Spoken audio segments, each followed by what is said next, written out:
Hello, and welcome to the Chill and Chat Show, where we chill and chat with interesting people.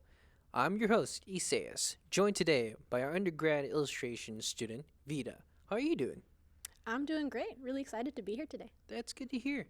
What is it like being in a college illustration program at an art center? Well, it's a really rewarding experience, but it's also I would say it's also a bit intense.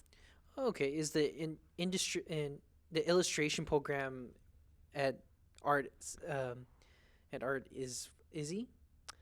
Uh, I wish it was, but unfortunately, no, it's not very easy. Oh, why is that?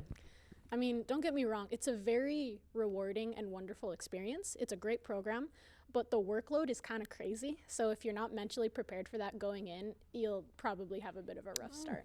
okay. What kind of job are you looking for your studies? Well, my dream job as of now would be to write and illustrate my own original comics, but really I have an open mind. I'm down for anything. Okay, what inspires your creativity? Ooh. At the end of the day, I would probably put it down to a love of storytelling. Okay, what is your least favorite thing to draw? Ooh, okay. Transportation design majors are going to have such beef with me for this, but I hate drawing modern cars.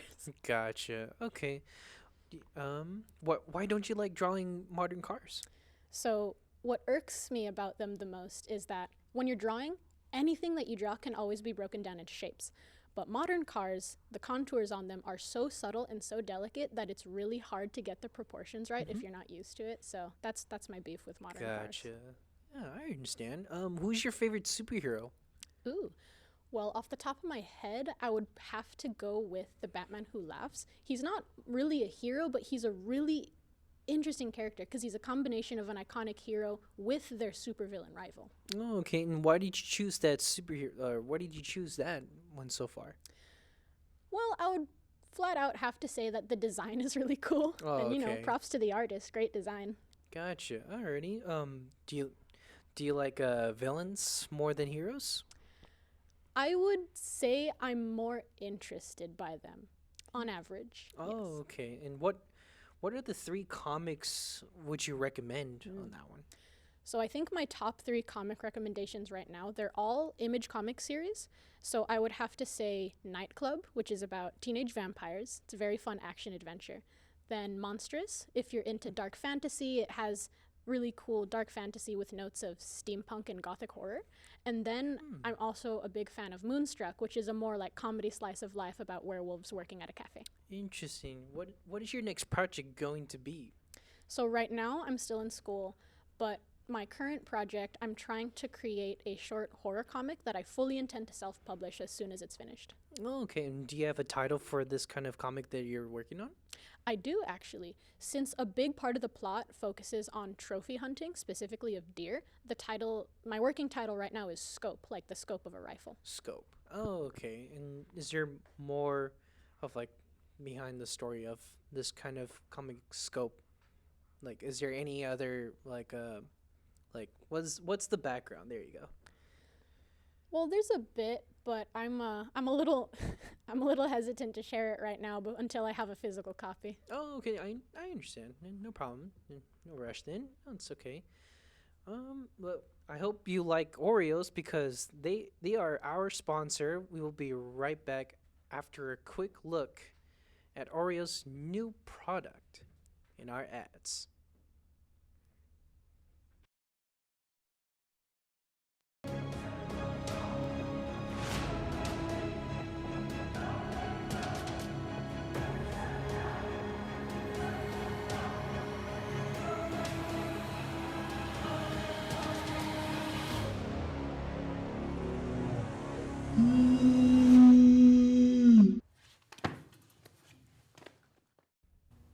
Oreo, double stuffed.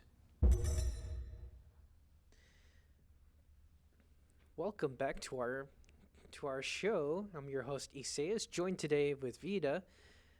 How are you today? I'm doing great. That's good. I understand we have some samples in our board that we have, and would you like to share with what we have in our screen right here? But I would the love floor is to. yours. Yeah, so this first piece here is a series of horror movie fan arts that I did. I think I binged all these movies in like a week or so. But Okay. yeah, from left to right, there's some more modern movies as well as some classic ones. From left to right, you have Talk to Me, Vivarium, and The Boogeyman. Then in the middle, there's Hellraiser, an older one, Voyage of the Demeter, and Scream, one of my favorites. Then on the far right, I finished with Pumpkinhead, Prometheus, and of course, Five Nights at Freddy's. Very interesting. I like those with all that art. Thank you. I just wish I could be in that like stage right there to like make that kind of comic. What is one of it's really interesting with that. But when we have another prop for you in our screen right here, what are these what is your favorite bird so far in this? So I didn't draw it here. These pieces were photo studies that I did of photo references that I found. My favorite bird, though, I would probably have to say a shoebill. A shoe. They don't look anything like any of these three birds that I drew, but they kind of look like a Muppet. A Muppet. Funnily enough, their eyes are just, there's something with their eyes. Interesting. That's really interesting. What materials did you use at this piece? So that piece was done entirely in Photoshop. And the cool thing about that is that when digital art was first starting to take off, all the brushes were meant to very closely mimic traditional materials. So for that piece, I used Photoshop's charcoal brushes as well as watercolor brushes. Ooh, I like those two mixed right there. And we also have another prop in our screen right here. What is this influences for this design? So this one is very near and dear to my heart. It was one of the first projects they gave us where they gave us more creative freedom. We were supposed to tell a story in two parts. So my idea was to create this character of a knight who's the beloved hero of his kingdom, but a series of unfortunate events befall him and he's executed by the people who used to love him. And so here you see his head being literally marched through the streets beside a shadow of his former glory on the far wall. Very interesting. I like this design. Like Thank you. I like the shadowing and all the knights right there. Yeah. What are these influences for this design? So this project, we had to choose a character that was already pre-existing and then redesign them from top to bottom and sort of put our own creative stamp on it. So for this character, I was looking at different dance costumes from different continents. I was specifically looking at dance costumes with masks carved out of wood and other natural materials from North Africa, as well as Okay. different noisemakers that dancers wear from around the world, like cowrie shells, copper bells around the ankles, because I wanted to give him the air of a performer. That is very cool. I liked it. Very cool. Does this story involve with monsters? Well, this piece, the story here, does in fact involve monsters, specifically shapeshifters, and you can see here the different layers, because I did this piece digitally. Oh, nice. Do you enjoy all these steps of creating a piece like this?